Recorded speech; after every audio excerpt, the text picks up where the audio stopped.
আগে উপরের ভিডিওটা দেখা যাক। আমার কিছু কথা আপনাদেরকে আমি জানানোর দরকার।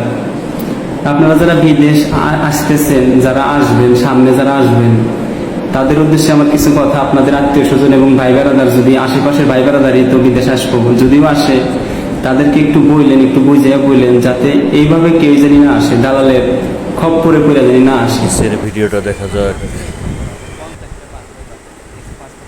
নিচের ভিডিওটা দেখে অনেক মানুষ নিচের ভিডিওটা দেখে টাকা ধরা খান, কিভাবে ধরা খান জানি না। নিচের আমার সাথে ভিডিওটা যারা দেখে লেনদেন করে ডিরেক্টলি স্ট্যাম্পের মাধ্যমে, ব্যাংকের মাধ্যমে, নিচের আমাকে ভিডিওটা যারা দেখে বলেন আমি দালাল, আমি কিন্তু দালাল খাপাই। নিচের দালাল ভিডিওটা খাপাই দেখে কিন্তু দালাল হই। যারা আমার সাথে লেনদেন করছেন তারা নিচের যদি ভিডিওটা বলতে পারে দেখে কেউ টাকা পান, আমার অফিসে আসে। নিচের ভিডিওটা দেখে স্ট্যাম্পের মাধ্যমে, ব্যাংকের মাধ্যমে। নিচের ভিডিও